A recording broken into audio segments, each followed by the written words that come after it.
Bonjour et bienvenue sur votre plateforme de formation alforme.com. Nous sommes sur la formation sur la gestion du stockage sous VMware vSphere 6 dans le module DAS, Direct Attached Data Store, qu'on a défini. Je vous avais évoqué dans la vidéo précédente le lab à effectuer en quelques mots. On va se le faire quand même, car on suppose que des personnes peuvent commencer à rejoindre la formation avec nous à l'instant, donc on va leur présenter rapidement comment ajouter un disque dur directement attaché à notre ESX. Donc notre plan, donc un petit rappel sur les valeurs maximum et comment ajouter un datastore local. Donc les valeurs maximum, on l'a évoqué, un datastore peut faire au maximum 64 Tera, c'est quand même pas mal, il y a quand même pas mal de VM dedans, ça soulève énormément de questions de design. Donc si demain vous avez votre administrateur réseau vous dit tiens, tu as besoin de combien, 20 Tera, tiens je te donne 20 Tera, n'allez surtout pas venir créer sans avoir connaissance tout de suite un datastore de 20 Tera. Ça peut soulever mille et une questions que je vais évoquer avec vous rapidement en tant que bonne pratique. Car c'est mon but de tenir les personnes qui sont déjà averties, mais aussi de leur faire une petite piqûre de rappel que les novices. Les 2-3 points qui peuvent me venir en tête, par exemple, c'est demain j'ai besoin de migrer mon datastore d'une baie à une autre. Je serai obligé de migrer mon datastore de 20 Tera. Quand je parle de migration, je parle pas de migration vSphere, je vais parler de migration baie. On peut faire des copies de baie à baie. Et là vous allez devoir bouger 20 Tera d'un coup, alors que si vous avez plusieurs datastores, on va dire découpé en datastore de 2 Tera, c'est plus simple. Autre point, si demain vous êtes amené à faire un PRA, un plan de reprise d'activité, on vous demande du coup de répliquer votre machine virtuelle à un site distant. Et pour utiliser cette réplication là, on va utiliser la réplication de baie. Si vous avez qu'un énorme datastore de 20 Tera, vous allez devoir, vous êtes bien embêté, il va falloir, vous ne pourrez pas venir répliquer ce datastore de 20 Tera, ça ne se fait pas de toute façon. Donc du coup, il vaut mieux étudier la faisabilité de venir découper en petits datastores et voir les agrandir et les réajuster. Pour la gestion, par exemple, si vous avez besoin de demain passer une LUN en maintenance, imaginons que demain VMware sorte le VMFS 6, comme c'est arrivé, on était en VMFS 4, on est passé en VMFS 5. On a la possibilité, depuis VMFS 4 à VMFS 5, d'upgrader notre système de fichiers, mais il ne le formate pas complètement. Parce que comme je vous ai dit dans la vidéo précédente, on a des blocs de 1 méga. Mais dans les versions précédentes, en 4, on pouvait choisir des blocs de 1, 2, 4 ou 8 mégas. Non, autant pour moi, des blocs de 2, 4 et 8 mégas. On peut faire un upgrade, donc vous allez passer en VMFS 5, mais vous allez toujours garder des blocs de 8 ou 4 ou 2 mégas.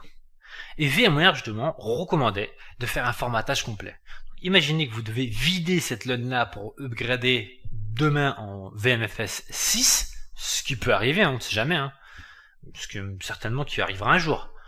Vous êtes bien embêté à vider une LUN de 20 Tera. Donc voilà les quelques réponses qui me viennent en tête, et si vous discutez avec des spécialistes en stockage, je pense qu'ils vous taperont sur les doigts si vous évoquez ce point là. Un autre maximum, donc 256 volumes max par ESX, ça fait quand même déjà beaucoup. Après si vous faites des petits volumes de 10-20 gigas, vous allez aller rapidement au volume de 256. Moi ce que je recommande, ce que je trouve une bonne taille pour une LUN, c'est 2 Tera. 2 Tera. Aujourd'hui je trouve une LUN de Tera. Voire 3 Tera, voire 4 Tera.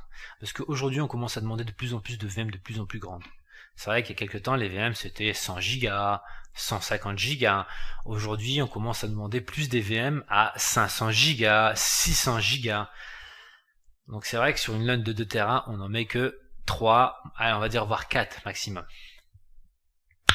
Donc voilà, donc c'est une taille que je trouve relativement cohérente. Après, c'est pas une best practice, c'est un retour d'expérience que je trouve personnellement intéressant et à mi-chemin entre la simplicité et l'efficacité.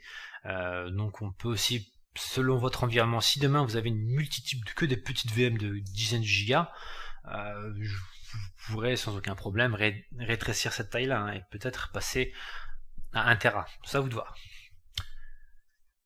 Et 64 ESX qui sont connectés par volume. Donc voilà, ce que je dis, c'est ça qui fait la limitation d'avoir des clusters de 64 ESX. Donc comment ajouter un data store local, hein, très rapidement, on va se le faire. Donc moi j'ai mon VMware Workstation que je vous montre dans en très grande résolution sur votre écran, je le mets. Donc j'ai éteint, j'ai un gros bazar, c'est pas grave, j'ai éteint mon ESXi ici, donc du coup je peux ajouter, en fait je peux l'ajouter même quand il est allumé sans aucun problème, mais il ne sera pas découvert, donc vaut mieux éteindre votre ESX, l'ajouter et redémarrer celui-ci. On va ajouter du coup un data store, donc je vais faire add, tout simplement, hard drive, SCSI, je prends les options par défaut, create new. Je vais me préparer pour un lab qui sera dans plusieurs vidéos prochaines, donc je vais mettre 100 Go. Donc ici je mets, je ne crée pas une multitude de petits fichiers, donc ça s'appelle les sparse disques. Je crée un seul fichier unique, c'est plus simple pour la gestion. Ça c'est très intéressant pour tout ce qui est VDI ou autre, ou même pour pouvoir, si on a vraiment besoin de déplacer des VM très souvent. Nous c'est pas vraiment notre cas. Enfin plutôt moi c'est pas vraiment mon cas. Mes VM restent sur mon disque dur, j'ai pas besoin de les déplacer constamment d'un PC à un autre. Donc voilà, donc store as single disk. Next, donc ceux-là je donne le nom par défaut et basta. Faut que je mette OK. L'écran est un peu trop petit. OK. Et je démarre. Donc voilà, moi je redémarre mon ESX. Je vous fais une mini pause. Hein, j'attends que celui-ci se reconnecte à mon vCenter. Et on va faire ensemble l'ajout de notre data store en mode DAS. Donc voilà, donc mon ESX a bien démarré. On est dedans. Je lance mon vCenter. Mon vCenter est déjà démarré. Je l'ai installé sur mon ESXi 2. Je vais dans, donc du coup je clique dessus. Je fais éléments associés, banque de données.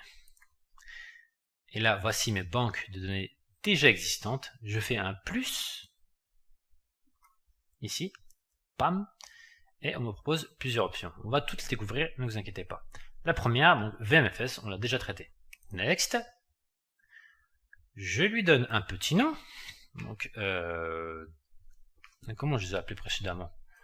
Tac, ESXi2 local. On va l'appeler ESXi2 pour pouvoir me repérer. ESXi2, je vais l'appeler 100 Go. Octet. Ça, je ne me plante pas. Donc le voilà, celui que je viens de créer, donc à 100 Go. Ici, j'ai plusieurs informations qui me sont offertes. Hein, donc c'est le numéro de LUN, sa capacité. Est-ce que l'accélération matérielle est prise en charge, entre autres le VAI, on va voir. Donc le type de disque flash, c'est sur du SSD chez moi. Donc, configuration. Ici, c'est ce que je vous disais précédemment. Est-ce que je donne l'ensemble ou est-ce que je ne formate que 60%? Voilà. Vous avez la petite jauge qui monte et qui descend. Je vais prendre l'intégralité. Next. Et suivant. Très rapidement, c'est super rapide. Ça se crée très rapidement. On fait, qu'est-ce qu'il me dit en tâche? Voilà, terminé. Hop, un petit coup de refresh ici. Et mon data store est monté. Donc voilà. Ce qu'on a couvert, les valeurs maximum. Donc on a fait un petit rappel aussi. Une petite piqûre de rappel sur un peu les bonnes pratiques sur la taille des data stores, important. Ne pas se lancer à créer des énormes data stores, vraiment à étudier la chose qui ira le mieux dans votre structure. Et on a ajouté un data store local à notre ESX. Donc je vous remercie pour votre attention et je vous dis à tout de suite pour la suite.